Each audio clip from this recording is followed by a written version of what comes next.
entrepreneur ini saya mau ngebahas sih, apa sih entrepreneur itu, lalu kenapa sih seorang trader dapat dikatakan sebagai entrepreneur, lalu strategi apa yang digunakan pada saat trading gitu.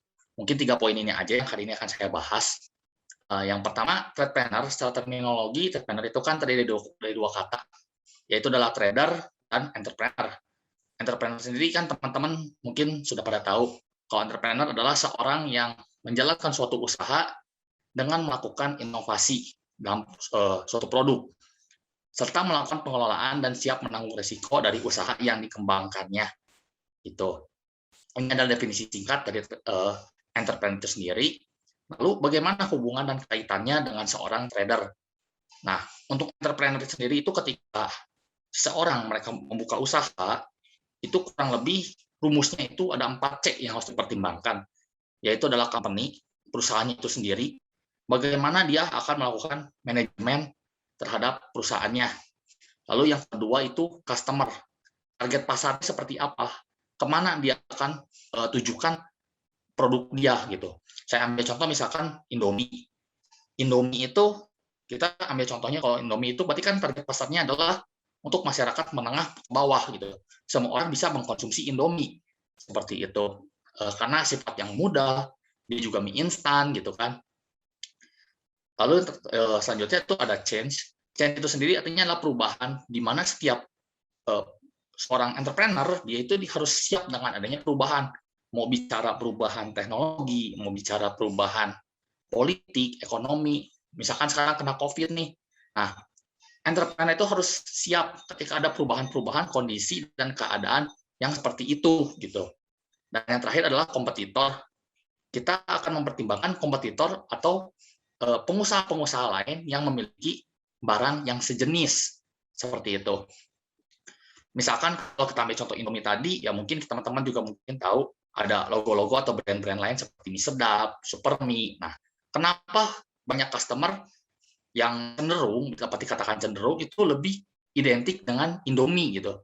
Kalau kadang-kadang kalau kita ke warung gitu, misalkan kita mau beli botol minum, kita cenderung menyebutnya Aqua, atau ketika kita mau beli mie instan, kita cenderung menyebutnya Indomie gitu. Kenapa? Mungkin sesuai selera juga sih, tapi pada pokoknya adalah Indomie ini ternyata berhasil memikat hati customer-nya gitu, dari ketimbang kompetitor-kompetitor lainnya. Nah, lalu dari 4C ini akan coba saya kaitkan dengan trader. Trader ditambah entrepreneur gitu. Seorang trader ketika dia menjalankan start gitu, membuka diri sebagai seorang trader, dia harus memiliki mindset seperti dia membuka usaha. Karena ketika seorang trader masuk menjadi seorang entrepreneur, menganggap bahwa trading adalah sebagian bagian dari usahanya, yang pertama kali dia pertimbangkan adalah mindset bagaimana dia bertahan di market. Seperti kalau teman-teman buka bisnis atau buka usaha apapun, pasti yang teman-teman pertimbangkan pertama kali bukanlah kapan besok saya bisa beli Ferrari, atau kapan saya bisa punya supercar, punya rumah mewah. Enggak.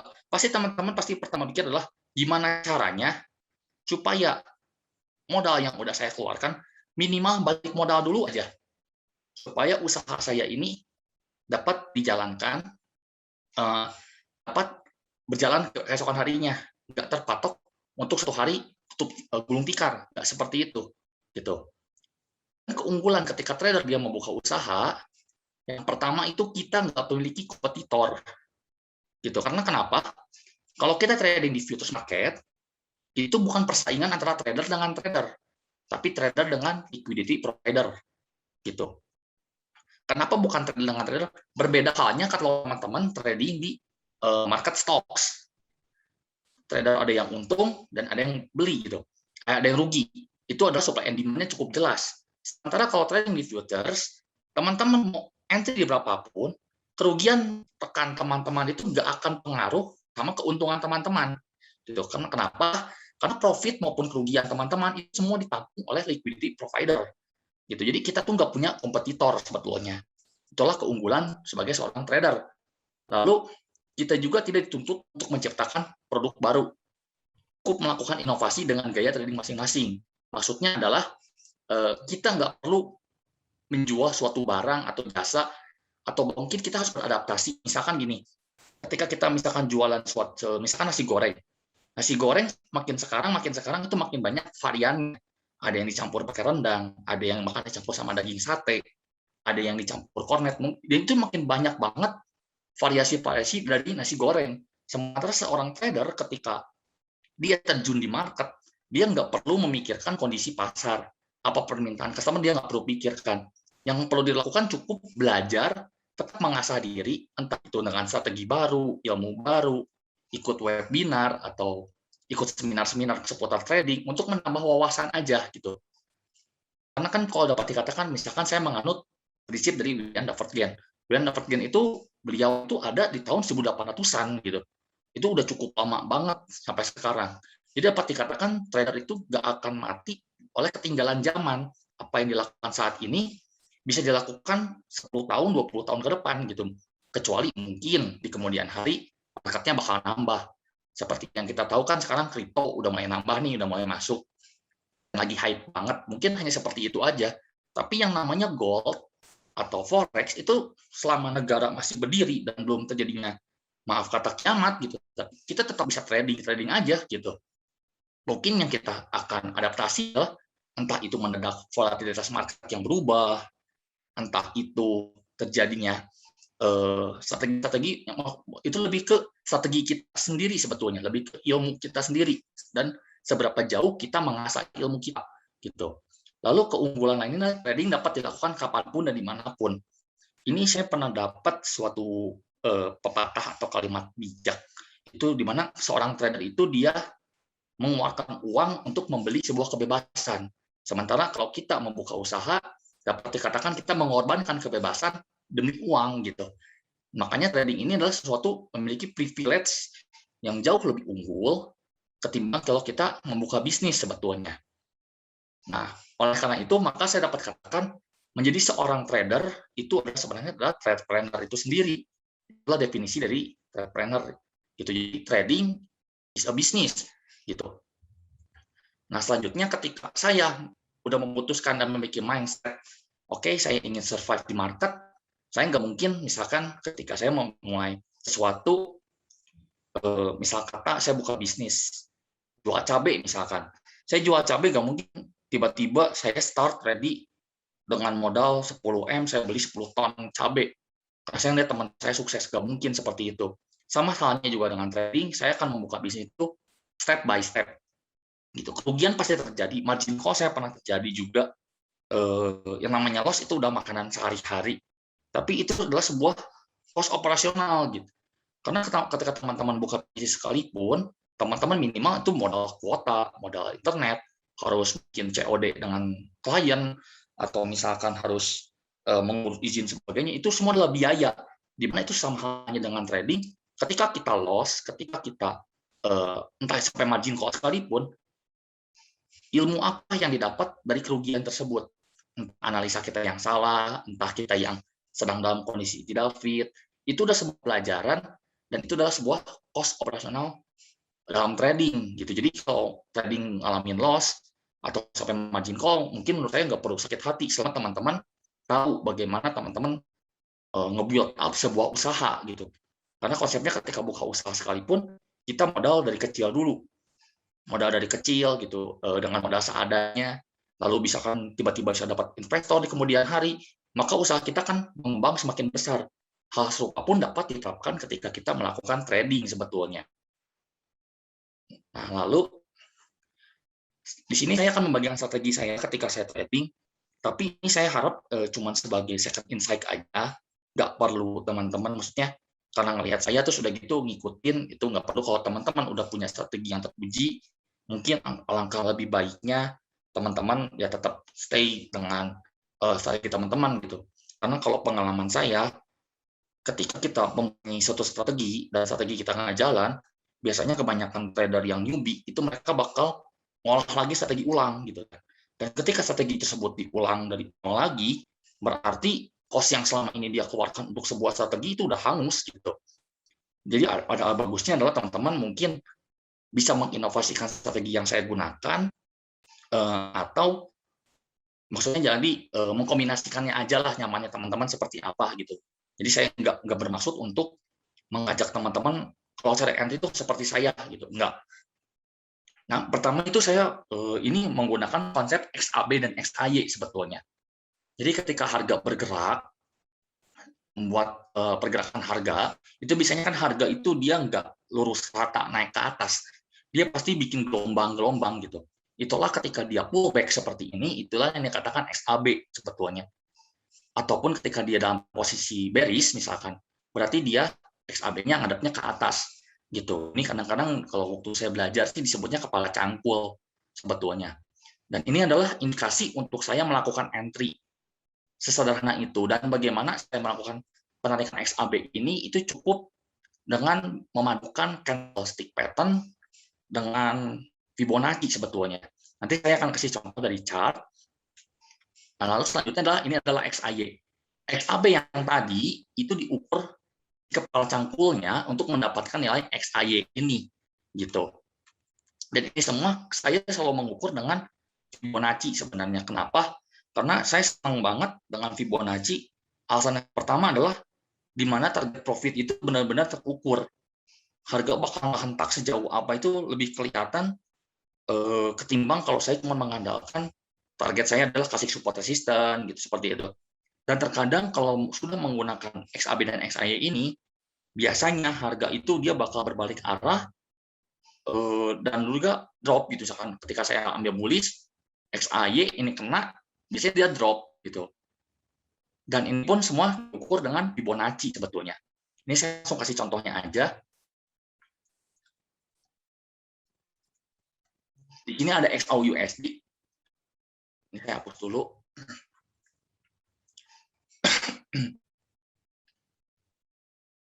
Nah, mungkin saya kasih sebuah contoh. Misalkan kita ambil yang area ini. Nah, ketika saya nemuin chart seperti ini, yang pertama dilakuin jelas adalah menentukan arah tren. Tren jelas ini adalah masuk ke bearish. Sederhananya ketika kita tarik trend line dari sini, sudah cukup jelas kalau trend line sudah di breakout gitu. Nah, ketika trend line di breakout seperti ini, berarti udah jelas transisi arah bullish menjadi bearish itu sudah cukup terlihat. Lalu selanjutnya, saya tentukan support dan resistance. Tapi ini mungkin akan jadi pertanyaan juga, karena saya biasa melakukan counter trend sebetulnya. Oh, sorry, bukan di sini. Ini terlalu jauh, mungkin, nah ini, di sini. Lalu yang kedua, di area ini. Nah, ini cukup jelas ketika harga dia break sebuah support, sebuah trend line, lalu biasanya saya akan mengukur dengan derajat trend angel. Di sini cukup jelas trend angelnya sudah panas di atas 69 derajat. Patokannya kalau saya ketika melihat harga udah ada di area di atas 45 derajat, itu biasanya cenderungannya itu dia membuat base. Itu juga adalah pengalaman mungkin karena saya seringnya tradingnya di gold. Karena kalau di gold biasanya misalkan seperti ini, ketika dia sudah nancap gas di atas 45 derajat, itu biasanya dia naik nafas dulu. Dia bakal bikin base. Dan dalam base-base-nya inilah biasanya saya suka melakukan kontrarian gitu. Tapi itu mungkin nggak sering juga. Mungkin hanya 1 atau 2 kali kalau ada potensi. Nah, lalu selanjutnya ketika saya melihat harga sudah menyentuh area support di sini, ketika dia sudah menjebol dua support dan harga sudah terlalu tancap gas, maka pertimbangan saya selanjutnya adalah pasti sudah ini adalah harga bikin base gitu. Biasanya kalau gold gitu kan, drop dia bikin base, drop dia bikin base. Selalu seperti itu gitu. Di sini emang strateginya adalah kontrarian, tapi ketika saya lihat ada pin bar di sini, berarti indikasi saya adalah harga bakal up dulu ke atas sebetulnya. Bakal up ke atas seperti ini. Dan di sini saya targetkan misalkan kalau saya lihat kurang lebih sekitar dari 1792 sampai 1809 mungkin sekitar 200 enggak 100 berapa ya? 170 pips ya. Lumayan gitu maksudnya. Kadang saya suka ambil hal-hal seperti ini. Begitu saya nemuin candlestick pattern, yang saya lakukan selanjutnya adalah mengecilkan time frame. Biasanya saya masuk ke M30 atau M15. Di sinilah saya akan mulai hunting kepala cangkulnya itu, XAB-nya. Gitu. Ini saya tarik lagi pakai Fibonacci. Nah, biasanya yang saya gawangin itu biasanya 0,5 sampai 0,68. Itu udah langsung saya ambil udah ambil posisi biasanya. Saya buy limit atau saya limit. Ini kan kalau misalkan saya sibuk atau gimana, jadi nggak bisa mantengin terus chart, jadi saya biasanya suka pakai buy limit. Untuk take profit biasanya saya kosongin dulu. Tapi kalau cut loss saya jelas di bawah badan cangkulnya. Seperti ini. Gitu. Jadi saya tinggal tunggu harga mau retrace ke bawah. Nah, mungkin saya udah bisa entry satu di sini. Ini juga saya lupa sebetulnya, jadi nggak ngafalin juga. Nah, dia udah kena 0,18. Biasanya saya entry dicacah 0,5 dan 0,618 gitu. Lalu selanjutnya ketika udah menemukan kayak gini, saya tinggal nunggu candle rejection buat dia terbang ke atas. Nah, sudah dia 50% hit kayak gini, ini adalah kalau misalkan pada dasarnya tuh kalau konsep XAB itu sebenarnya yang betulnya ya, itu gini, ketika dia buat kepala cangkul seperti ini, kita tuh entry harusnya tuh ketika dia di tengah-tengahnya. Cuman karena saya terbiasa ngambil di ujung-ujung ininya, dengan asumsi toh cut loss saya kan jauh di bawah sini, gitu. Hanya saya berani. Gitu. Lalu selanjutnya, ketika sudah seperti ini, saya tinggal tarik sebuah XAY dibalik.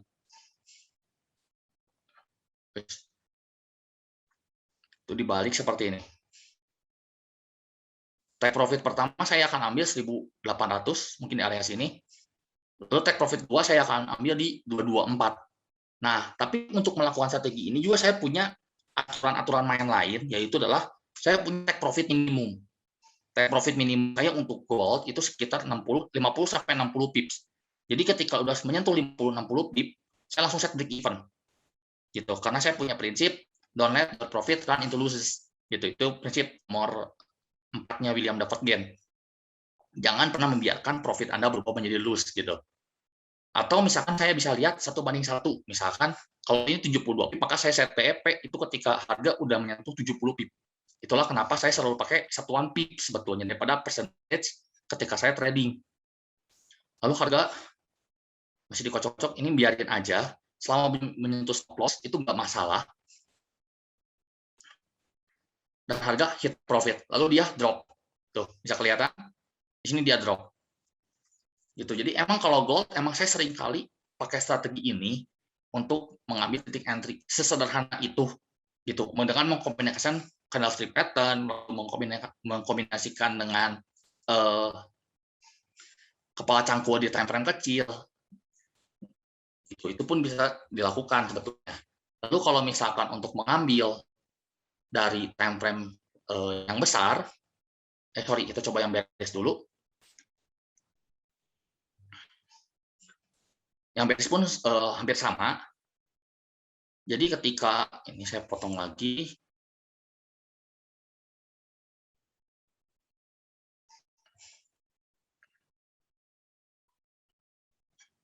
misalkan saya potong ambil bagian sini, ini juga saya pernah entry, ini testimoni entry saya aja, nah seperti ini. Ini harga ada potensi bullish sebetulnya, karena ini kita saya sedikit buka tiga aja, saya juga pakai astrologi trading, mungkin lebih paham soal astrologi trading, cuman saya waktu itu ingat seudah non comparable ini di hari Senin itu udah terjadi new moon yang potensinya adalah 80% reversal, bisa reversal trend, bisa reversal price gitu. Tapi waktu itu saya cukup menghiraukan kejadian itu. Saya lihat di sini ada sebuah resisten. Di sini saya nemu lagi candle rejection, yaitu adalah pin bar. Jadi pin bar ini harus muncul ketika dia reject di time frame yang besar. Selanjutnya cukup sama, saya cukup turunkan time frame ke yang 15. Gitu. Tinggal saya tunggu munculnya kepala cangkul. Nah, di sini kepala cangkul. Nah, ini mungkin bisa jadi kepala cangkul nih. Dari sini mungkin bisa jadi kepala cangkul. Dan dia juga udah ada reject sebetulnya. Ini saya bisa pasang short sell di sini. Cut loss-nya di mana? Tetap di atas badan cangkulnya. Gitu. Jadi emang saya kalau ngambil cut loss bisa sampai 100 pip, 70 pip. Itu pasti gede-gede gitu cut loss-nya. Dan biasanya kalau supaya cut loss-nya enggak ini, misalkan kalau money management itu kan, misalkan uang saya 500, lalu ini saya bagi menjadi, misalkan sekali cut loss saya 100 pip, maka idealnya itu 0,05 kan sebetulnya gitu. Itu kalau mau dibagi ke 10 turu sebetulnya. Cuman saya dikurangin jadi 0,03. 0,03 ini biasanya sama saya dicacah lagi. Jadi per entry itu 0,01.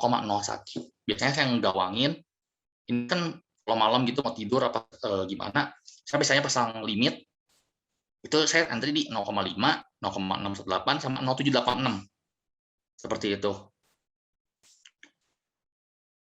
Nah, dia ternyata belum mau naik gitu. Oh, langsung. Nah, untuk ketika dia udah break dari atas kepala cangkulnya, barulah saya nentuin take profit biasanya.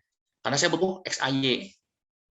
Take profit pertama bisa di 1618, yang kedua itu 224, sampai yang terakhir 2618.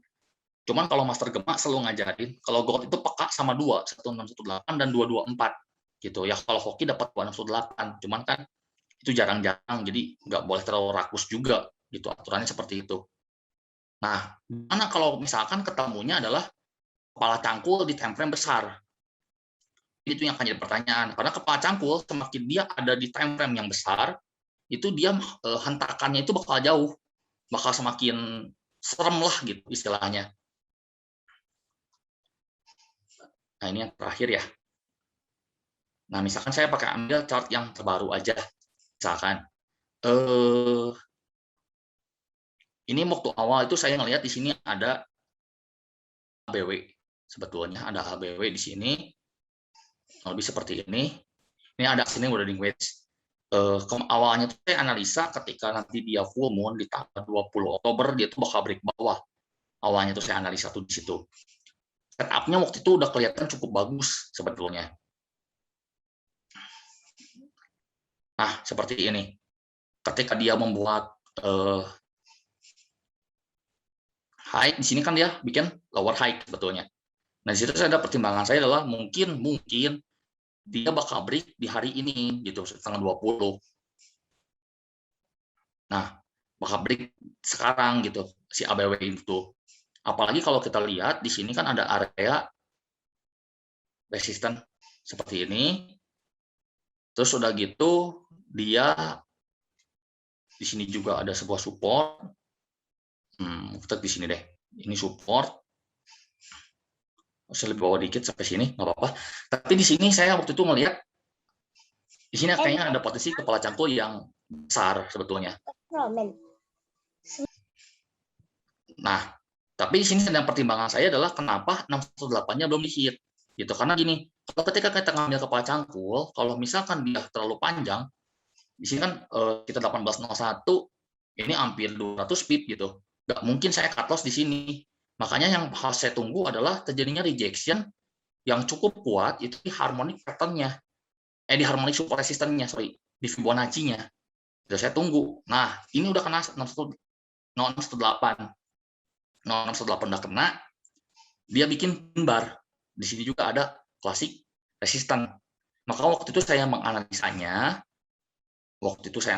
dia bakal drop ke bawah sebetulnya waktu itu. Nah, saya kira bakal drop ke bawah seperti ini. Ternyata pada faktanya ketika dia turun, dia nggak mau drop. Yang ada justru dia muncul candle ini. Gitu. Biasanya tuh ketika dia udah hit 0786, biasanya dia tiktokan sama 0618. Nggak mungkin dia balik ke 0,5 biasanya kalau gold.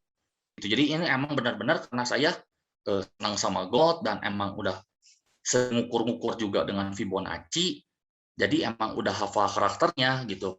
Biasanya kalau udah hit 0786 nggak mungkin balik sampai 0,5 gitu. Makanya saya sering taruh break even saya tuh di area sini pakai Fibonacci. Kalau saya entry di sini berarti saya dapat di sini kan udah trading stop lumayan gitu. Sekitar 60 pips lumayan gitu. Nah, itulah yang saya pakai. Ternyata dia naik, maka pilihan saya cuma dua, bisa stop and reverse atau diamin aja gitu karena saya nggak tahu harga mau kemana. Waktu itu saya langsung stop and reverse. Alasannya karena pertama dia menyentuh trendline, dia break, gagal break. Lalu di sini juga ada kepala cangkul lagi. gitu. Emang gold belakangan ini marketnya kurang enak, jadi saya sering ngambil untuk nyari kepala cangkulnya emang cukup susah. Nah, di sini juga dia udah kelihatan 0786. Cut loss-nya berarti di bawah sini, atau kalau mau lebih amannya di sini. Mmm, nah mungkin seperti ini. Saya kan biasanya taruh cut loss di bawah badan cangkulnya gitu. Untuk take profit sampai mana, itu dibalikin lagi, ambil XAY lagi. Nah, seperti ini, maka waktu itu target saya ketika ngelihat juga kebetulan 1618 ada di area, base yang ada di sini, mungkin saya pikir, "Oh, mungkin dia mau naik dulu baru drop." Makanya saya pasang di atas ini, 1618, gitu. Tapi yang terjadi justru, nah, saya harus trailing stop di sini. Dia udah masuk 113, dia drop. Ini saya juga baru tahu dari Kak Jo sebetulnya, baru dikasih tahu kemarin, ketika harga udah nemu rasio 113 itu harus jadi bahan pertimbangan untuk trailing stop. Dan ternyata itu ilmu baru juga, terima kasih. Jadi situ juga saya belajar gitu, kenapa? Karena ketika kita pakai Fibonacci itu ternyata keunggulannya menurut saya bisa dihitung sebetulnya, bisa diukur, setiap harga tuh bisa diukur. Apalagi di gold yang sangat peka sama 1618. Terus misalkan saya pakai 1276 ini untuk mengukur double bottom dan double top gitu. Jadi kalau misalkan ada suatu harga yang dia harusnya naik dan dia malah mentok di 1276, ada potensi dia itu ngebentuk double top atau double bottom gitu. Jadi emang banyak entry saya tuh semua berdasarkan angka-angka Fibonacci. Bahkan sampai counter trend sekalipun saya pakai Fibonacci gitu. Tadi pagi Kak Jo kan sempat nanya juga kenapa saya entry sell di area ini. Ini biar saya jawab juga. Jadi waktu tadi pagi itu saya kan ngelihat di sini ada area resisten, mungkin dari sini. Ini ada area resisten di sini yang harus di break kalau misalkan dia mau terbang ke atas. Lalu pertimbangan keduanya adalah Elliott Wave sebetulnya. Ini saya jarang pakai, tapi kadang mungkin salah, tapi tolong dikoreksi aja kalau saya salah. Yang pertama satu saya ambil di sini, dua, tiganya saya ambil di sini, empat, dan ini lima. Di sini lima. Nah seperti ini. Jadi besar kemungkinan menurut saya harga seharusnya koreksi dulu gitu, ngebentuk ABC seperti itu. Lalu ketika awalnya itu saya mau entry itu kemarin itu terakhir di sini. Karena ini kalau pakai dilihat ada potensi kepala cangkul juga nih. Dia reject di 0786. Kemarin saya masuk di sini, target TP saya itu pengennya ke atas. Pengennya ke atas ini dan kebetulan ini 1618 itu pas banget di area di sini. Nah, di sini gitu. Hanya kemarin saya pikir, oh mungkin harga gold mau up dulu mungkin, baru kepanding ke bawah. Pertimbangan saya itu. Cuman waktu tadi pagi ketika saya ngelihat candlenya mulai lemas kayak gini, terus dia kayak mandek di 0786, ini kan kalau sebetulnya kan kalau kepala cangkul XLB itu kan kalau dibalik dia adalah XAY dari bawah, dari atas gitu kan sebetulnya. Itu kan tinggal dibalik-balik aja gitu. Ternyata waktu saya lihat kenapa ya ini kayak yang mandek di 0786. Lalu yang kedua alasannya kenapa saya entry di situ adalah saya waktu buka line chart ini takutnya jadinya double top. Apalagi ketika lihat Elliott Wave ini kemungkinan ABC correction bakal terjadi gitu. Entah koreksinya cuma sampai sini atau dia bisa drop sampai bawah sini, breakout dari ABW-nya gitu. Itu aja sih pertimbangan kenapa saya ngambil sell. Akhirnya saya mutusin ngambil sell, tapi di sini nggak mungkin ada kepala cangkul biasanya karena ini pasti lonjakannya untuk time frame besar. Gitu. Jadi kalau kepala cangkul tuh emang urutannya tuh ketika dia udah bikin kepala cangkul time frame kecil pasti dia lonjakan time frame besar. Ini kan kepala cangkul time frame kecilnya udah kelihatan. Kalau kita turun ke H1 gitu. Nah, ini kan waktu dia drop, dia naik lagi, bikin rejection, bikin kepala cangkul di sini kan. Ini kalau diukur 2618 kena. 224 ya. Nah, 224 kena kurang lebih. Tuh, udah kena 224 gitu maksudnya. Nah, itu pertimbangan itu juga. Biasanya ketika time frame kecil kepala cangkulnya udah beres, itu dia bakal langsung lari ke atas biasanya. Tapi karena saya ngelihat di sini mandek dan kemungkinan dia drop, makanya ada kemungkinan kalau drop ini mungkin masuknya ke sell. Apalagi saya waspada sama adanya terjadinya double top itu dari line chart gitu. Dan ya puji Tuhan sih ini udah drop sampai 1789. Berarti saya kena break even soalnya. Udah kena 50 pip saya kena break even karena trailing stop. Nah, ini nih dia koreksi ini. Awalnya saya pasang stop loss plus saya di sini, udah kesenggol, ya udah nggak apa-apa gitu. Mungkin untuk analisa besoknya, kalau saya lihat, kalau dia mampu nurunin, lanjutin XAY-nya,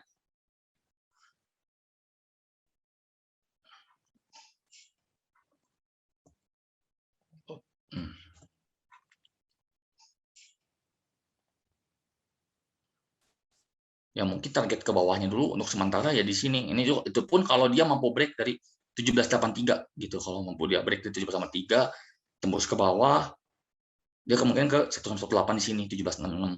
Kurang lebih seperti itu. Itu hanya sesimpel itu sih sebenarnya strategi saya entry dan trading, nggak ada yang spesial sebetulnya.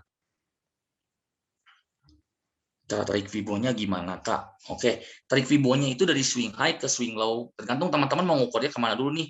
Misalkan teman-teman pengen ngukur retracement dulu, bentar saya contohin yang mana ya. Ini tuh sebenarnya market gold itu lagi nggak enak belakangan ini, karena berapa kali juga saya emang lagi bingung banget sama kepala cangkulnya. Mungkin saya ambil yang belakang aja. Nah, misalkan ini, di bagian pattern ini.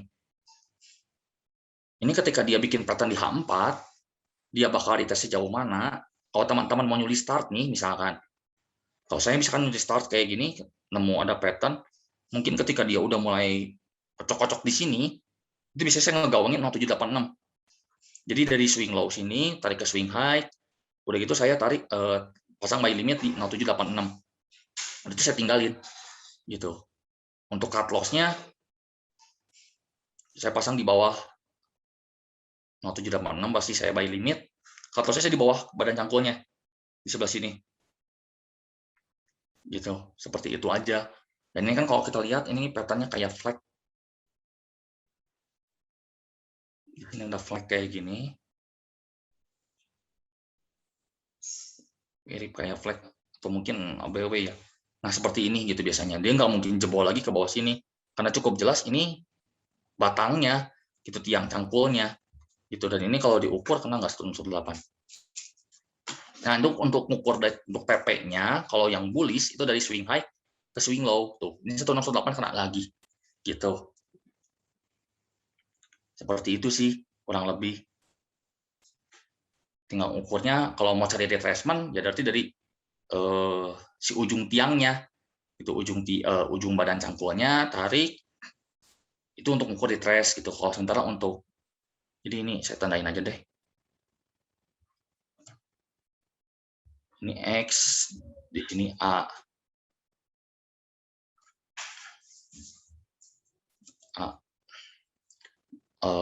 Di sini B.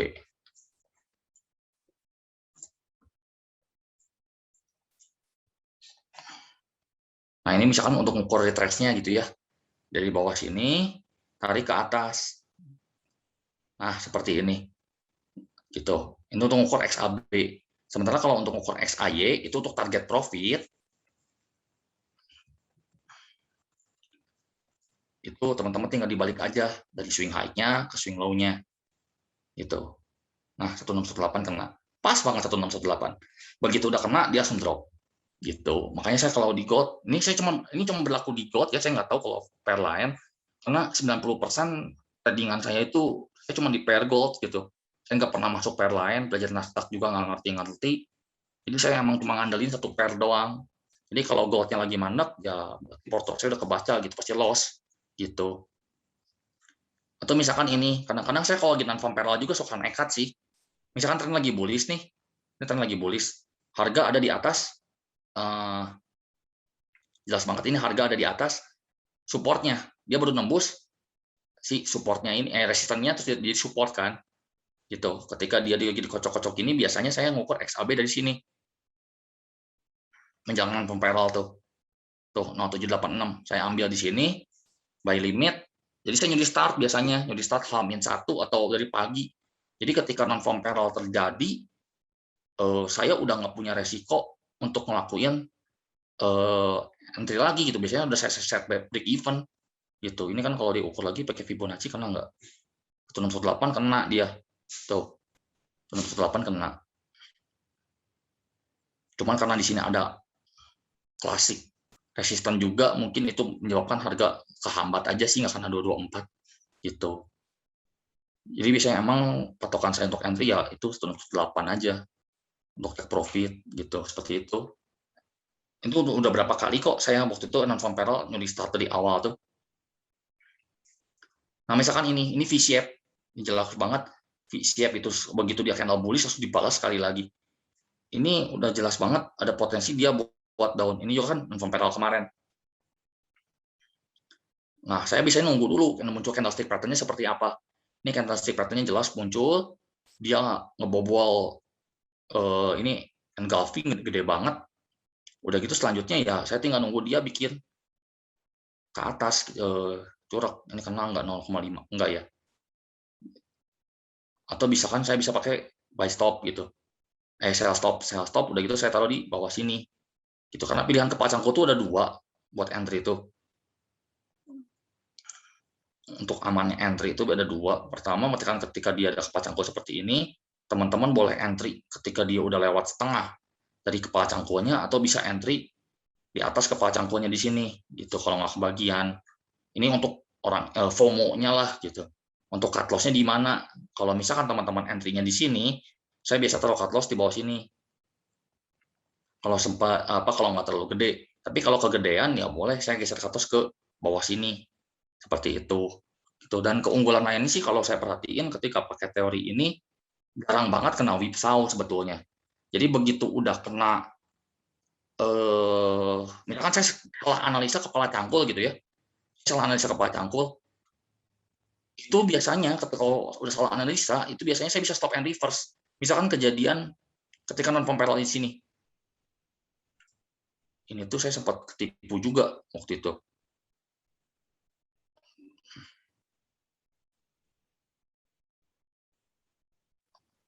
Nah, gara-gara yang candle kecil ini satu, itu saya kira tuh mau ke atas itu harga tuh. Makanya saya pasang stop and pasang stop loss saya di bawah sini gitu. Ternyata yang kejadiannya adalah ketika dia kena stop and reverse, ketika dia kena stop loss saya tinggal stop and reverse aja. Ternyata dia benar gitu, maksudnya recovery dengan stop and reverse itu. Seperti itu. Karena ini kan kalau dibalik ya, kalau teman-teman lihat ini kan XAB. XAB, saya lagi nyari XAB buat buy ke atas kan. Ini kalau dibalik itu ternyata dia adalah XAY gitu sebetulnya. XAY untuk stop and reverse gitu. Dan ini 118. Jadi saya recovery lumayan kan. Dari area sini sampai ke sini gitu. Walaupun saya sempat cut loss gitu. Ya itu aja sih Kak mungkin yang bisa saya share. Ya semoga bermanfaat. Settingan Sebetulnya nggak Fibo-nya terlalu gimana, Pak? apa? Settingan Fibo-nya. Oh, untuk settingan Vibo ya, maaf. Nah, ini saya kasih lihat semua aja. Nah, itu saya nggak pakai 20236, ini 0382 itu nggak saya pakai. Yang saya pakai cuma 0,5, 0618 sama 0786 gitu. Ini untuk resistennya sebetulnya. Untuk area retrace juga bisa dipakai. Untuk 113 ini saya baru dapat ilmu juga dari Kak Jo gitu. Karena 113 itu ternyata sangat powerful juga, apalagi kalau di forex saya lihat 113 ini begitu udah kena 113 biasanya harga ada kemungkinan drop biasanya. Lalu selanjutnya saya 1276 ini untuk mengukur double bottom, double top. Lalu selanjutnya ada 224, ini target TP2 seudah 1618 sama 2618. Udah cuma itu aja. Oh ya, kasih Om. Oke, untuk teman-teman yang mau tanya silahkan silahkan untuk ke Pak Steven langsung atau nanti juga saya bisa bantu. Ya, ini karena forum ini tuh dibuka untuk kita belajar. Ya, jadi nanti mungkin minggu depan juga atau beberapa minggu ke depan juga saya akan adakan seperti ini. Kayaknya asik sih kalau misalnya banyak member yang bisa sharing strateginya atau apa ya, ilmunya gitu loh untuk teman-teman yang lain. Oke, silakan untuk teman-teman yang lain kalau mau tanya boleh. Ya, ini ke Pak Steven langsung atau ke saya juga boleh, nggak apa-apa. Langsung open mic aja. Oke, gimana? Ada yang mau tanya? Oke, kalau gitu saya yang tanya sama Pak Steven. Pak Steven, kalau Iya. saya melihat gold hari ini karena Pak Steven kan apa ya, maksudnya udah backtest di gold dan ya sama ya, mungkin semua muridnya Gema itu kebanyakan senangnya gold jadinya gitu karena apalagi saya udah 1 tahun sama Gema, jadi otomatis di gold. Nah sekarang itu sekalian aja karena ini juga lagi live trading, kira-kira gold itu akan kemana? Karena kan tadi kan pagi-pagi saya buy nih, ya kan? Dan kebetulan ini area buy saya itu sekarang lagi jalan nih sebenarnya. Nah, menurut Pak Steven gimana? Apakah Ini kita bisa buy sekarang atau gimana? Oke, kalau silakan bayi Pak sekarang saya Steven. jujur nggak berani karena kenapa? Saya emang kalau nemunya adalah kepala cangkul yang gede di H4 di Mayo time frame, itu saya pasti nunggu candlestick pattern dulu. Gitu. Misalkan di sini, misalkan kalau dia nggak muncul candlestick hijau ini, saya nggak mau entry biasanya. Apalagi ini kan kalau dilihat selanjutnya adalah three white soldier kan munculnya gitu. Nah itu saya nggak akan berani entry gitu. Ini ada potensi juga sebetulnya. Saya bikin ketika saya lihat gold itu ada 2 kemungkinan. Nah, ini kan reject 0786 nih. Nah ini saya tunggu dulu nih. Dia nanti jam 9 karena kan kalau saya brokernya Orbit Trade itu tutup candle H4-nya itu di jam 9. Dia mau bikin candle apa? Kalau masih merah kayak gini, udah saya tidur aja, tunggu besok. Tuh, tapi ini saya bakal bikin potensi. Ini juga sebenarnya saya galau, mungkin kakak juga bisa koreksi nih, mungkin barangkali saya salah. Pertama saya tuh awalnya tuh lihat di sini ada falling wedge. Di sini tuh ada falling wedge. Nah, kalau begini, nah, falling wedge ini sebetulnya pattern-nya itu belum beres gitu kerja. Pattern-nya tuh belum beres. Hit profit seperti yang tadi Kak bilang tadi pagi, itu ada kemungkinan dia tuh hit dulu ke atas. Sebetulnya tuh di area sekitar 26-an daerah sini. Itu ada potensi banget sebetulnya gold buat ke atas lagi. Apalagi kalau kita lihat dari track record-nya, sebetulnya kan ini sebenarnya mau dibilang bullish bearish juga enggak gitu. Sebenarnya dia tuh sideways tapi dengan range-nya lebar banget kan. Gitu masih ada kemungkinan tiktokan dulu gitu. Nah, tapi kalau misalkan dia mau drop, ya kuncinya dia harus tembus trend line ini dulu untuk confirm dia jadi ABW-nya gitu. Maka kalau skenario saya sih, bentar. Oh ini. Nah kemungkinan kalau skenario saya adalah kalau misalkan nanti dia reject di sini, itu bakal saya lihat dulu Fibonacci-nya. Kalau misalkan dia retest ke 0786, maka besar kemungkinan dia drop. Biasanya gitu. Misalkan di sini ada 0786, nah ini kan XAY nih. Nah kita lihat aja dulu malam ini, dia tembus atau enggak gitu. Betul di sini juga kan ada area support-nya, dia tembus nggak? Biasanya kalau tembus, itu saya bakal jaga-jaga aja, dia muncul nggak candlestick pattern yang jebol di area sini. Entah nanti candlestick pattern-nya dia bisa langsung engulfing yang besar, terus dia keluar dari sini, bisa jadi. Atau misalkan ternyata dia bullish, misalkan bullish engulfing. Kalau misalkan dia bullish engulfing, berarti ada potensi dia mau naik dulu ke atas gitu sih. Saya lebih nunggu candlestick pattern gitu. Kalau untuk ke atasnya sampai mana? Ya seperti yang Kak Jo bilang tadi pagi, kalau dia mau ke atas ya pasti dia ngejarnya ke sini gitu. Dan biasanya kalau udah gold, misalkan dia udah drop misalkan di sini dia naik, pasti nanti dia bikin base dulu gitu. Biasanya tuh gitu. Jadi sebelum itu dia lanjutin lagi dropnya gitu. Ini kalau skenario saya sih kurang lebih seperti ini. Oke, jadi skenario-nya itu jadi gini, saya setuju sama Samuel ya. Jadi setiap kita mau entry itu, at least kita harus tunggu untuk konfirmasi. Ya, konfirmasi ini bisa apa? Bisa candlestick pattern. Ya, candlestick pattern itu bisa engulfing, bisa pin bar, ataupun at least kita nunggu swing yang terjadi. Ya, nah swing yang terjadi itu bentuknya seperti apa ya? Swing berarti kan nanti misalnya kalau misalnya ini lagi bearish, berarti nanti ada candle bearish, kemudian ada ditutup sama candle bullish, baru dia akan terjadi pembalikan arah. Itu yang pertama. Yang kedua, biasanya itu ada pengereman, setuju. Ya, setiap harga yang bergerak baik itu naik, baik itu turun, itu pada saat dia mau berbalik arah, itu harus ngerem dulu. Ya, itu harus ngerem dulu. Jadi setuju banget ya. Jadi walaupun tadi pagi saya menganalisa harga sekarang itu kita mau buy, tapi karena belum kelihatan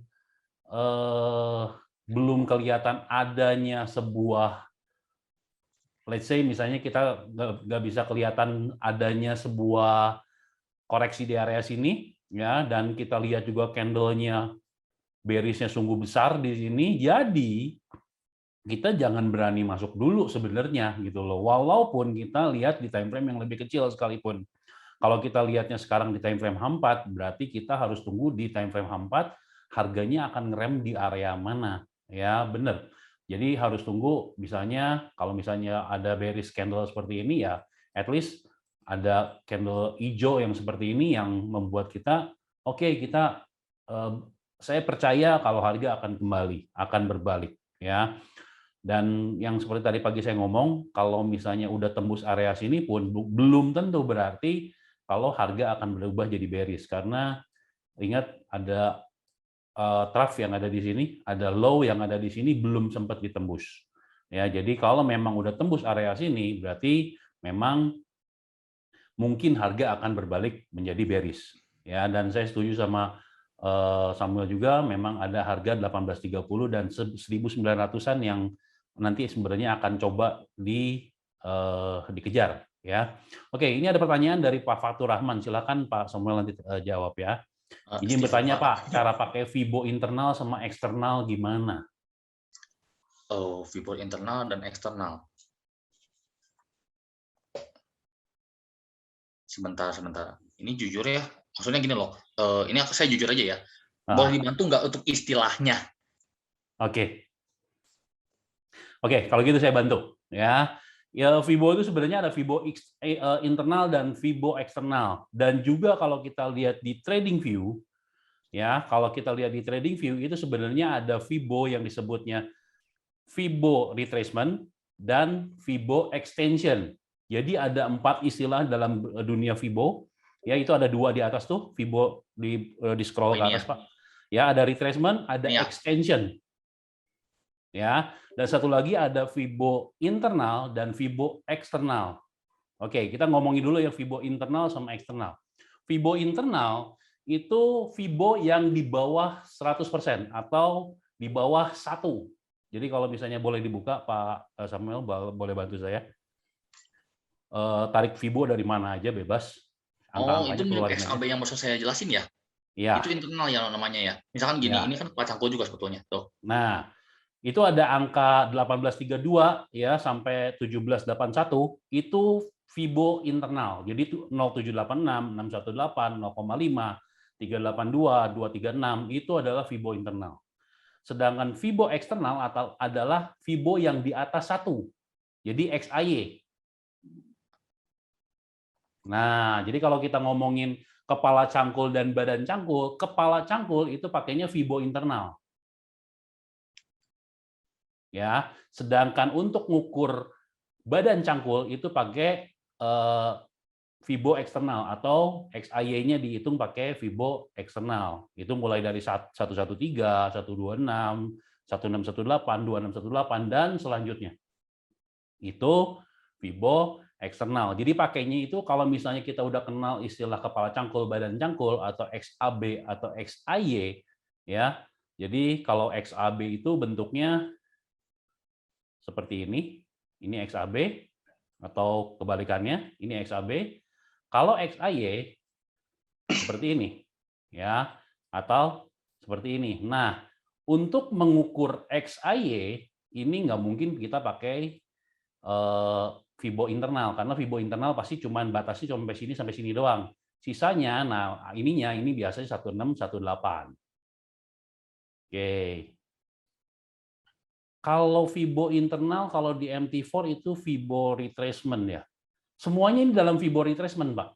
Semuanya dalam Fibo retracement. Ya, semuanya ini dalam Fibo retracement. Jadi kalau misalnya kita mengukur ini, berarti kan dia nggak akan ngejar hit area sini dong. Ya, berarti kan area ini tuh adalah area 100%. Oke, atau kalau di Fibo itu ditulisnya angka 1 biasanya. Oke. Nah, kalau kita ngejar untuk tahu kepala cangkul ini sampai area berapa, berarti kan ini maksimal tuh tadi adalah 78,6, betul ya?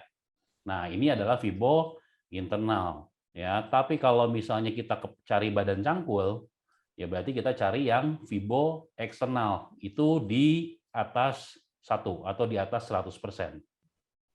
Oke, gitu Pak Henry. Jadi Fibo internal itu di MT4, Fibo internal dan Fibo eksternal itu sama-sama aja, semua ada di dalam Fibo retracement. Nah, sedangkan kalau Fibo retracement dan Fibo extension itu mirip kayak bikin gini, kalau teman-teman ada yang kenal pattern harmonic pattern, ya ABCD pattern, ya nggak tahu Pak Samuel udah pernah dengar belum ABCD pattern?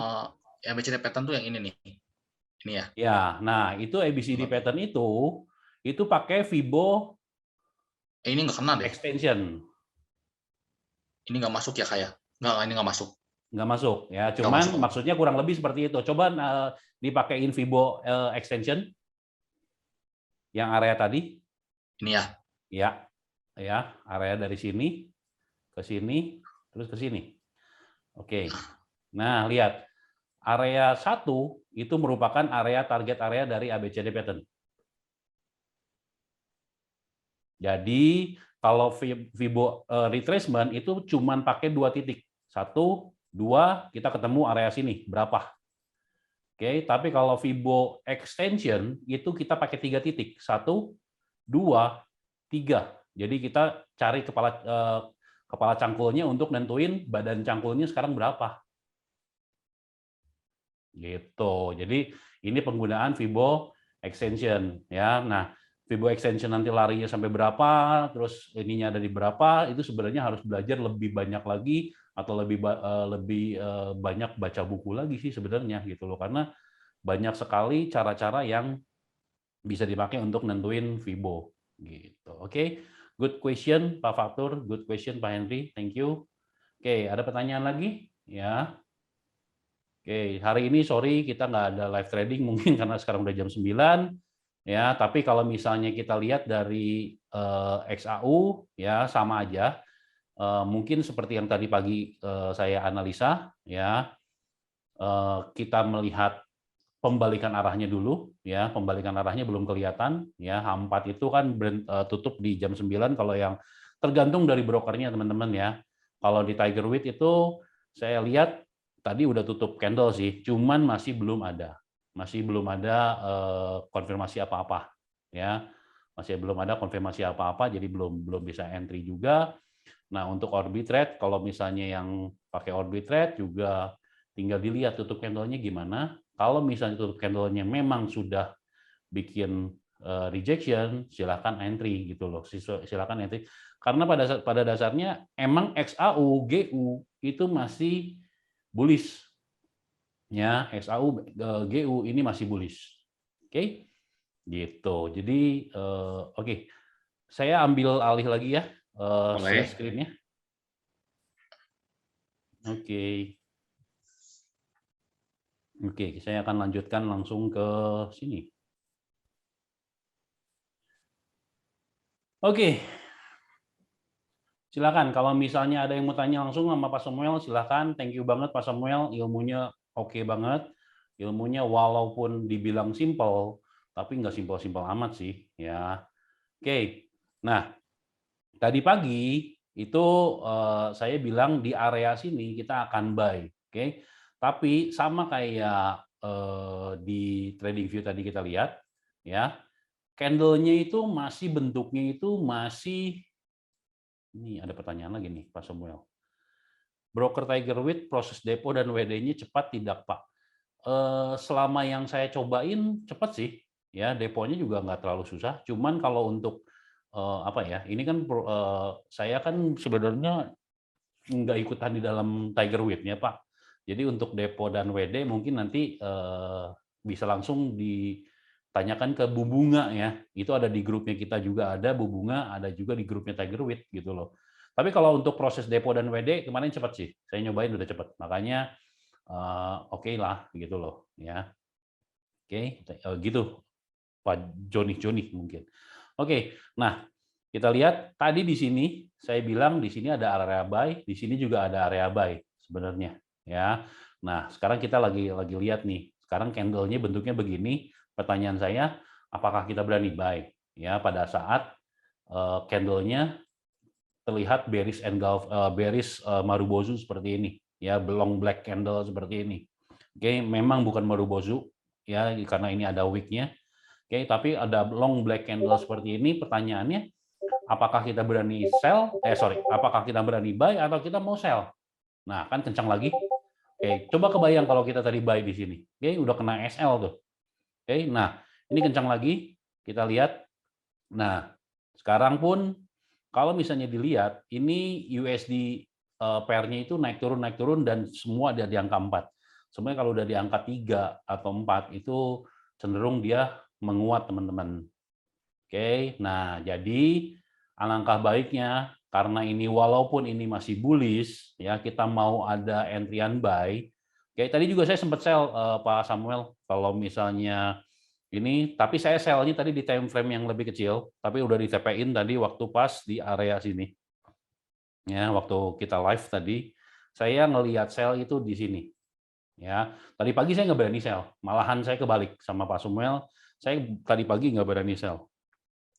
Malah tadi saya sell-nya di sini. Ini sell saya, gara-gara saya lihat ini. Ya, break di sini, saya ngambil sell limit, kena SL-nya tadi saya SL-nya itu ada di sini. Oke, di akun pribadi saya ya. Oke, bukan di sini. Jadi saya karena saya kalau misalnya saya tradingin di sini nggak enak gitu loh, tiba-tiba ada XAU kok nggak ngomong-ngomong, kok ngajak-ngajak gitu kan. Jadi saya sell di sini tapi bukan entry. Yang pertama saya ambil sell stop di sini, yang kedua saya ambil sell limit di sini. Setelah tutup candle yang ini, saya ambil sell limit di sini. Jadi ini entryan yang XAU, tapi saya tadi TP-in agak takut ya. Jadi saya TP-nya di sini tadi. Ya karena tadi sempat masuk, turun ini lagi ternyata balik lagi. Nah, ini sebenarnya penggunaan dari Fibo gitu loh. Ya, kalau misalnya kita yakin arahnya bakal kemana, sebenarnya bisa dipakai sih. Gitu. Ya, oke, gitu. Nah, seperti ini. Untuk GU sendiri, ya, jadi bentar, saya pindah share screen-nya saya pindahin dulu ke ini. Oke, untuk GU sendiri ini udah sampai TP ya, kebetulan, tapi nggak sampai area yang saya tadi bilang mau entry di area sini, tapi dia udah lari duluan ya untuk GU. Oke, jadi udah sesuai dengan planning. Nah, kalau misalnya teman-teman nanti ngelihat lagi misalnya, wah saya berani untuk sell, ya silakan ya cari analisa, cari strategi sendiri. Balik lagi, strategi saya, strategi Samuel, dan strategi teman-teman semua itu nggak mesti sama, nggak mesti mirip, tapi at least ya benar kata Samuel tadi, kalau kita punya strategi jangan dirubah-rubah gitu loh, tapi dimodifikasi. Dimodifikasi mencari yang terbaik. Karena strategi trading kita adalah strategi dagang kita. Jangan sampai nanti tiba-tiba sekarang lagi dagang alat musik, misalnya tiba-tiba nggak laku, pindah ke toko kelontongan nggak laku, pindah lagi ke misalnya makanan, kan nggak lucu gitu loh. Ya, jadi sebisa mungkin strategi kita tuh tetap dipakai gitu loh, digunakan tapi dimodifikasi sedikit. Ya, nah strategi yang tadi saya lihat dari Samuel itu oke banget, ya oke banget. Dia udah mulai memadukan antara trend line, support resistance, ya, trendline support resistance dan harmonic support resistance dan classic support resistance itu udah oke banget sih sebenarnya untuk trading gitu loh. Jadi pakai ilmu yang sebegitu aja sebenarnya udah bisa profit gitu loh. Apalagi kalau misalnya kita bisa memahami lebih dalam lagi, misalnya contoh dengan psikologi trading, psikologi candle gitu loh. Itu udah oke banget gitu loh. Jadi kalau saya sih pengennya teman-teman ya apa ya, trading itu yang pertama, kalau kita punya toko jangan dititipin sama orang. Kalau kita punya tradingan jangan dititipin sama orang gitu, pertama itu. Yang kedua, jangan ikut orang, ya pertama itu. Yang kedua itu, jangan ikut-ikutan orang, entah itu dengan cara apapun ya gitu. Atau yang ketiga yang lebih parah itu sekarang ya bukannya saya menjelek-jelekan robot gitu loh. Cuman kalau misalnya kita bisa trading dengan cara kita sendiri, kenapa kita masih percaya sama robot gitu? Kenapa kita masih percaya sama komputer? Oke, robot boleh memberikan sinyal buat kita, tapi kita tidak serta-merta langsung entry di saat itu juga. Itu sih yang sebenarnya saya sampai sekarang pelajari. Saya pernah ikutan robot, pernah gitu. Saya pernah nyobain, pernah. Karena saya juga pengen tahu gimana sih rasanya trading pakai robot. Betul, entry-nya cepat, cuman kita nggak bisa pantau gitu. Yang kedua, kalau misalnya kita entry pakai cara orang lain, kadang-kadang kita juga bingung, ini entry gara-gara apa ya? Nah, cuman kalau misalnya kita lihat Samuel tadi, dia pakai Stephen tadi, ya, sorry ya Stephen, saya tadi dari Samuel terus. Oke, saya lihat Stephen tadi kan dia pakai cara entry dengan strateginya dia. Nah, strategi yang kita pelajari, strategi yang kita punya, at least kita harus terus apa ya, kembangkan lagi gitu loh. Ya, kita kembangkan lagi. Oh ya, ada satu tadi yang saya mau share dikit. Oke, tadi ada satu yang saya lihat di Pak Steven yang salah. Ini sedikit koreksi aja ya, maksudnya kita ngelihat tadi di sini ada Elliott Wave nih. Oke, tadi Pak Steven bilang di sini ada channel. Oke, di sini ada channel, terus Pak Steven bilang ini ada Elliott Wave, Wave 1, Wave 2, Wave 3, Wave 4, dan Wave 5. Oke. Sedikit koreksi aja, ya, sedikit koreksi aja. Sebenarnya kalau misalnya kita ngomongin Elliott Wave, ya mungkin nanti ada teman-teman yang belajar Elliott Wave, tapi kalau saya baca dari bukunya, ya, dan kalau saya yang sempat saya pelajari, Wave 4 itu nggak boleh melebihi Wave 1. Ya, jadi Wave 4 itu harus, sorry, saya gambar gini ya. Oke, Wave 4 itu harus ini 1, ini 2, ini 3, dan ini 4. Jadi Wave 4 itu nggak boleh lebih bawah daripada Wave 1. Pertama itu. Yang kedua, Wave 3 itu harus lebih panjang daripada Wave 1. Ya, kalau kita lihat ini kan wave-nya sama nih panjangnya. Harus mungkin bahkan lebih pendek yang Wave 3 kalau saya lihat. Kalau saya lihat secara sepotong ya. Ini wave yang ini sama wave yang ini tuh kurang lebih jaraknya sama. Oke. Nah, mungkin harus itu juga kalau misalnya Elliott Wave itu bukan ngitung wave-nya bukan. Tapi kalau ABCDE ini benar. XAB, YXAB itu oke. Ya, mungkin cuman codingnya aja yang salah. Tapi ngelihat wave-nya betul. Oke, cuman codingnya aja yang salah Pak Steven. Ya, jadi yang saya benerin bukan cara lihat wave-nya, tapi cara codingnya aja. Ini bukan wave besarnya, tapi ini merupakan koreksinya. Gitu. Pak, untuk webinar hari Sabtu besok untuk yang di luar kota, apakah ikut live acaranya bisa? Oke, ya kita sedang usahakan untuk apa ya, bisa live, entah itu di Zoom, entah itu di YouTube. Mudah-mudahan bisa live di YouTube atau di Zoom. Kita lagi usahakan sih Pak, ya. Kita juga pengen acara besok tuh sukses sih, gitu loh, sukses. Jadi saya lagi coba diskusi sama tim, ya teman-teman yang lain yang ada di Quadrant Trader, baik itu di Quadrant Trader dan Tigerwit, itu lagi diskusi gimana caranya supaya kita bisa live. Oke, dan gold masih lari terus turun ke bawah, teman-teman. Ya, masih lari turun ke bawah, dan di sini tadi ada satu area lagi, ya di H4 Yang saya gambarin, pagi-pagi ini sebagai area supply demand satu lagi. Jadi ini masih bisa ngerem.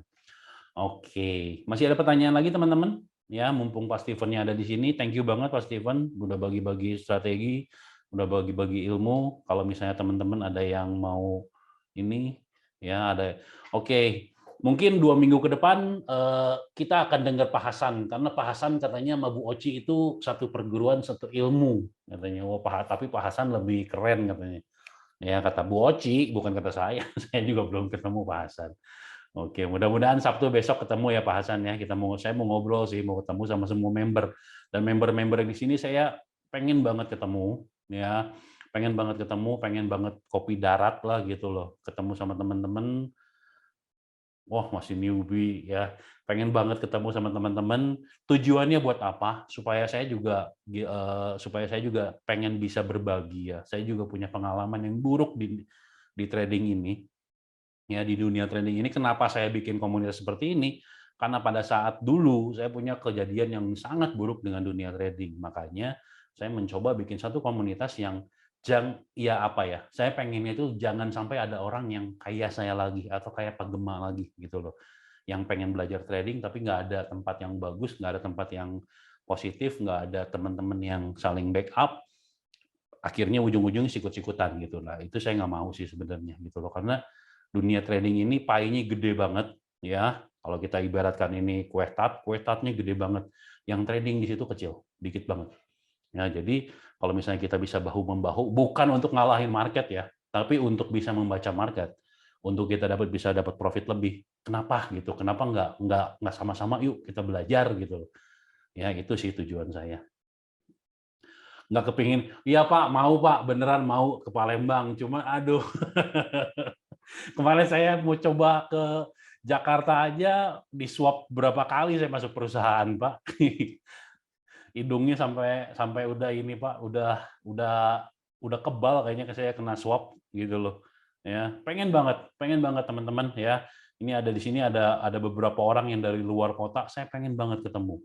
Jujur, saya pengen banget ketemu sama teman-teman ya. Ada kemarin saya ketemu Pak Chandra, Pak Ali itu saya belum sempat. Ini Pak Andri juga saya mungkin ini baru ya. Pak Fatur juga beberapa kali saya udah lihat. Pak Hasan saya belum ketemu. Pak Henry juga saya belum ketemu. Ini Pak Joni juga ya mudah-mudahan kita bisa ketemu. Pak Restiono, ya Bu Siska, oke. Pak Steven aja saya belum ketemu muka loh. Cuman by Telegram doang kemarin. Ya dan Bu Syariska. Mudah-mudahan baru vaksin siap. Ya, nggak apa-apa. Oke, nggak apa-apa, nanti kita ini lagi. Oke, jadi teman-teman, nanti mungkin saya bakal PM nanti dengan Pak Hasan, ya, atau misalnya kita ketemu sampai Sabtu ini kita ketemu, saya akan ngobrol. Saya mau bikin kayak gini lagi. Tujuannya apa? Tujuannya supaya kita bisa berbagi ilmu, berbagi keluh kesah, ya, berbagi kesulitan, ya berbagi kesulitan bukan pengen semua orang mengasihani dia, bukan. Tapi berbagi kesulitan supaya kita bisa trading lebih baik lagi, gitu. Ya, karena dengan kita ngelihat, kita bisa mendengar keluh kesah teman-teman, gitu loh, kita bisa bantu. Itu sebenarnya way out yang baik, supaya kita bisa menemukan strategi yang lebih baik lagi, gitu loh. Strategi yang baik itu sebenarnya dibentuk pada saat ada kegagalan. Tapi kan nggak mungkin kita ngalamin kegagalan itu sendiri. Kalau kita bisa belajar dari kegagalan orang lain, why not gitu loh, untuk menemukan sebuah strategi yang lebih bagus. Itu sih tujuan saya, gitu. Ya Pak Hasan. Siap-siap ya Pak Hasan. Oke. Oke teman-teman, mungkin gitu aja ya karena hari malam ini udah terlalu malam juga, udah jam 9:15, nggak kerasa banget. Ya, saya pikir tuh Pak Steven itu cuma setengah jam atau 15 menit, ternyata dia bisa bertahan 1 jam. Keren banget ya. Oke, sekali lagi thank you banget teman-teman yang udah datang. Thank you banget Pak Steven yang udah mau berbagi. Ya, thank you Pak Chandra, thank you Aaron. Ya, Aaron nanti next ya. Aaron ini merupakan salah satu member kita yang masih SMA ya, masih SMA tapi dia udah profit. Ya. Mudah-mudahan nanti bisa berbagi ya, belajar untuk ngomong di audiens ya Aaron. Oke, thank you banget Pak Ali. Thank you banget nih Pak Andri. Thank you banget Pak Fatur. Pertanyaannya oke banget. Ya, saya berharap sih pertanyaannya lebih banyak lagi. Kejar gitu loh. Kejar maksudnya supaya kita bisa ngerti. Oke. Thank you banget Pak Hasan. Ditunggu ya, ditunggu nanti. Thank you banget Pak Henry. Tadi juga pertanyaannya oke ya mengenai Fibonacci. Pak Joni juga thank you banget. Mudah-mudahan masih bisa join lagi besok dan ke depan ya. Dan Pak Restiono ini benar-benar Pak Restiono ini member setia kita nih, nama Bu Siska ya, sama Bu Tanti. Sorry Bu Tanti tadi belum disebutin, nah, dan Bu Syariska. Bu Oci yang sesi ini direcord Pak. Nanti akan saya share di grup dan di YouTube ya. Saya akan upload di YouTube, jadi nanti kita bisa pelajari lagi. Oke, gitu aja teman-teman ya. Jadi untuk next kita belajar dari Pak Hasan ya. Nanti tanggal dan waktunya kita tentukan dan kita akan share lagi. Mudah-mudahan ada ilmu yang bisa kita bagikan. Oke, thank you. Semoga tetap sehat. Mohon maaf jika ada kata-kata saya yang salah. Mohon maaf juga jika ada mungkin tutur kata yang nggak enak didengar. Ya, thank you banget buat Pak Steven yang udah berbagi ilmu. Thank you banget untuk teman-teman yang udah bantu